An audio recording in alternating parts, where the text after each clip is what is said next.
ओम श्री साईनाथाय नमः। ओम श्री साईनाथाय नमः। ओम श्री साईनाथाय नमः। सभी साईं भक्तों को नमस्कार। कथा प्रारंभ करते हैं। जैसा कि पिछले भाग में सुनाया था कि बाबा ने सोनाली को और उसकी नानी को दोनों को मिला दिया। उसके बाद बाबा ने एक शीशा मिरर सोनाली को दिखाया कि देखो अपनी माँ को। सोनाली ने अपना चेहरा देखा मिरर में। बाबा ने सोनाली से कहा, तुम्हारी माँ बिल्कुल तुम्हारी जैसी थी। उसके बाद सब लोग अपने अपने घर चले गए। इतने में घर जाने की सोच ही रहे थे। उधर कुलकर्णी वाड़े में सोनाली सुबह से उठी नहीं थी, इसलिए उसकी ढूंढ हुई। इसके कमरे में उसको जाके देखा गया तो वहाँ पर तकिए लगे हुए थे उसकी जगह। कुलकर्णी और प्रभाकर सोनाली के पिता ढूंढने के लिए निकल लिए। सोनाली कहाँ गई, रास्ते में ही सभी लोग मिल गए, सोनाली भी मिल गई। प्रभाकर बाबा से कहने लगा, ये शिक्षा दे रहा है तो अपने मेरे बच्चों को पिता से अलग करने की। मतलब काफ़ी गर्मागर्मी हो गई। प्रहलाद बीच में बोला, सोनाली को घर से यहाँ तक लाने का प्रोग्राम मेरा था, इसमें साईं का कोई दोष नहीं। सोनाली अपने पिता पे भड़क उठी।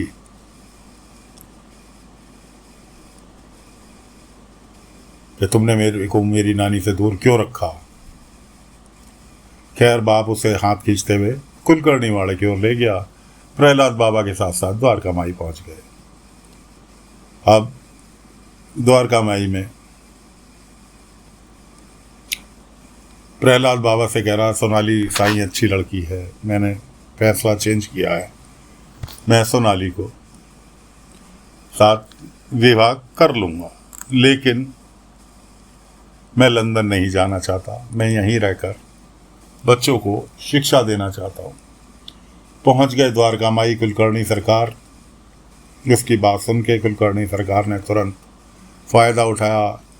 उसने कहा, बेटा तू शादी के लिए तैयार हो गया, इतना काफ़ी है। रही बात लंदन जाने की तो उसकी चिंता ना कर, मैं तुझे लंदन नहीं भेजूंगा, जिसमें तेरी खुशी है मैं वही काम करूंगा, फिलहाल तू चल। ऐसा आश्वासन दे के प्रहलाद भी खुश हो गए। सच दादाजी, आप मुझे लंदन नहीं भेजेंगे? हाँ हाँ, तेरी खुशी में मेरी खुशी है। कोई बात नहीं जी। प्रहलाद को लेके कुलकर्णी पहुंच गए कुलकर्णी वाड़े। वहाँ सोनाली और प्रभाकर और भी घर के लोग, गुस्से का माहौल। कुलकर्णी ने प्रवेश किया। प्रभाकर कहने लगे, कुलकर्णी सरकार। कुलकर्णी सरकार बोल ही पाए थे कि कुलकर्णी कहने लगा, अरे प्रभाकर जी चिंता ना करो, प्रहलाद ने शादी के लिए हाँ कह दी, खुशियाँ मनाओ, मुँह मीठा करो। प्रभाकर कहने लगा, लेकिन कैसे? न वो तुम छोड़ो। प्रभाकर फिलहाल प्रहलाद ने शादी के लिए हाँ कह दी। खैर जी, खुशी का माहौल बन गया। अब प्रहलाद पहुंचते हैं सोनाली के पास कि सोनाली तुमसे बात करनी। कि हाँ, मुझे भी तुमसे बात करनी है। कि जी बात। इतने में कोई आए। इससे पहले उन्होंने कहा, मैंने तुमसे पूछे बिना शादी के लिए हाँ कह दी। सोनाली भी ये कहने लगी, सेम सेम, मैंने भी तुमसे पूछे बिना शादी के लिए हाँ कह दी। खैर दोनों जने एग्री हो गए शादी के लिए। इतने में कोई आया कमरे में।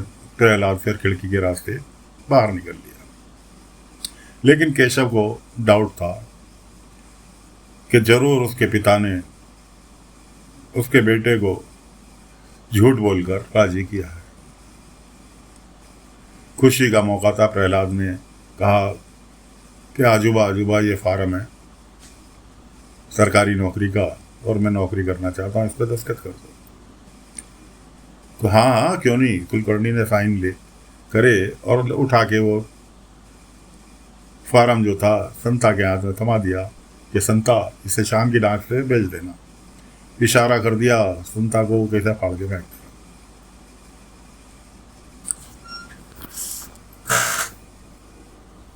शादी की तैयारियां चलने लगी। उधर बाबा के पास द्वारका माई में गोदाबाई यानी कि सोनाली की नानी बाबा के पास रुकी हुई थी। बाबा से कहने लगी, साईं अब तो मैं अपनी नातिन से भी मिल ली, अब मैं ठीक भी, आपने मेरा हाथ भी ठीक कर दिया, अब मुझे जाने की आज्ञा दीजिए। बाबा ने कहा, गोदाबाई कल तुम्हारी नातिन की शादी है, क्या तुम उसकी शादी में शरीक होनी नहीं चाहोगी? गोदाबाई कहने लगी, साईं उसका पिता नहीं चाहता कि मेरी छाया भी इस पर पड़े, और ऐसे में मैं तो ऐसे ही खुश हो लूँगी कि हाँ मेरी नातिन है, उसको देख लिया, इन्हीं यादों के सारे बाकी की ज़िंदगी काट लूँगी। क्यों वहाँ जाकर रंग में भंग खुशी का माहौल होगा, और सीधी सी बातें मुझे देख के उन्होंने गुस्सा ही करना है। बाबा ने कहा, जैसी तुम्हारी इच्छा, राम जी भला करे। अब सोनाली प्रहलाद से कहने लगी कि प्रहलाद मेरी इच्छा है कि मेरी इस शादी में मेरी नानी जरूर शरीक हो। प्रहलाद ने कहा, साईं को आंखें बंद करो, साईं का ध्यान करो और मन में अपनी इच्छा जाहिर करो। साईं के रहते किसी की इच्छा अधूरी नहीं रहती, तुम्हारी इच्छा जरूर पूरी हो। उसने ऐसा ही किया। शादी की तैयारियां चलने लगी। उधर संता जी ने वो फार्म जो था चिट्ठी स्वरूप, उसे वहीं तोड़ मरोड़ के डाल दिया, फाड़ा नहीं, ऐसे फेंक दिया। प्रहलाद जिन बच्चों को पढ़ाते थे उन बच्चों ने देखा कि संता जी ने कुछ फेंका, उन्होंने उठा के देखा, जोड़ तोड़ करके उस फार्म पे प्रहलाद का नाम पड़ा। वो ले जाके प्रहलाद को सौंप दिया घर पर जाके कि ये हमने, संता जी ने ये फेंका और हमने देखा, हमने ये समझ के उठाया कि संता जी ने बीच सड़क में कचरा फेंक दिया, हम उसे डालने जा रहे थे, लेकिन खोल के देखा तो आपका नाम लिखा था, इसलिए हम आपको देने चले आए। अब प्रहलाद जो थे गुस्से में आग बबूला, देखा उस कागज को, पहुंच गए अपने दादा के पास। दादा के को खरी खोटी सुनाई। बड़ी मुश्किल में दादाजी ने प्रहलाद को राजी किया, लेकिन प्रहलाद कहने लगा, प्रहलाद ने उनकी दोनों की, प्रभाकर की कुलकर्णी की बात सुन ली। प्रभाकर ने दोनों बच्चों का पानी के जहाज से लंदन जाने का टिकट करा दिया था। ये बात उसने सुन ली। प्रहलाद को समझ में आ गया कि मेरा बेवकूफ़ बनाया जा रहा है। खैर वो कहने लगा, मैं सोनाली से जाके पूछता हूँ क्या इसमें भी उसी की इच्छा है। खैर जी प्रहलाद पहुंच गए सोनाली के पास। सोनाली से जाके पूछा, क्या तुम लंदन, शादी के बाद लंदन जाना चाहती हो? सोनाली कहने लगी, मैं लंदन, अमेरिका कहीं नहीं जाना चाहती। फिलहाल मैं अपने पिता से दूर होना चाहती हूँ, मैं उनके साथ नहीं रहना चाहती, और शादी ही एक जरिया है। उसके बाद लंदन जाके कम से कम उनसे दूर तो रहूंगी, रोजाना उन्हें झेलना तो नहीं पड़ेगा। अब प्रहलाद जो थे वहां से चुपचाप निकल लिए। कुलकर्णी बाहर खड़े हुए उनकी बात सुन रहे थे, पीछे पीछे कुलकर्णी आए थे, उनकी बात सुन रहे थे। कुलकर्णी ने प्रहलाद से कहा, प्रहलाद सुकून की सांस ले, शादी हो जाने दे, कुछ ना कुछ उपाय निकालेंगे, फिलहाल ये शादी। प्रहलाद कहने लगा कि आजूबा तुम्हारी बातों पर तो यकीन होता नहीं, लेकिन हाँ साईं ने कहा है जो होगा अच्छा होगा, इसलिए साईं को साक्षी मानकर मैं ये शादी कर रहा हूं।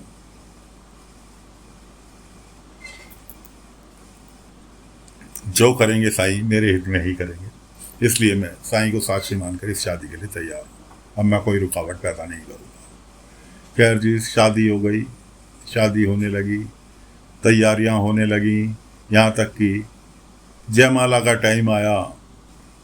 सोनाली कहने लगी, अपने मनी मन सोचने लगी, प्रहलाद ने कहा था कि साईं को मान याद करके कोई भी विश मांगो तो वो पूरी हो जाती है, जबकि मैंने साईं को याद करके ही कहा था कि साईं मेरी नानी मेरी शादी में ज़रूर शरीक हो। साईं दोबारा से आपको फिर याद करके कह रही हूँ, मेरी शादी में मेरी नानी ज़रूर शरीक हो, शामिल हो। ये शरीक शब्द जो है दोस्तों मुसलमानी शब्द है, जो कि बीच बीच में आ जाते हैं, क्योंकि हमारे बाबा ना हिंदू ना मुसलमान ना सिख ना ईसाई, किसी को सारे धर्म उनके लिए एक बराबर थे, इसलिए कुछ शब्द मिक्स हो जाते हैं अपने आप। हम जानबूझकर नहीं करते, ये अपने आप मिक्स हो जाते हैं। खैर जी, उधर बाबा गोदाबाई तो निकल रही थी द्वारका माई से जाने के लिए, उधर बाबा के को सोनाली ने याद किया। बाबा निकले हुए थे द्वारका माई से भिक्षाटन के लिए। सोनाली की फरियाद बाबा के पास तक पहुंच गई। अब गोदाबाई जो कि द्वारका माई से अपने गांव के लिए प्रस्थान कर चुकी हैं, कैसे सोनाली की शादी में उपस्थित होंगी, अगले अंक में आगे की कथा में लेकर फिर हाजिर होंगे। दोस्तों फिलहाल कथा को यहीं पर विराम दे रहे हैं, आगे की कथा अगले अंक में लेकर फिर हाजिर होते हैं। ओम साई राम, ओम साई राम, ओम साई।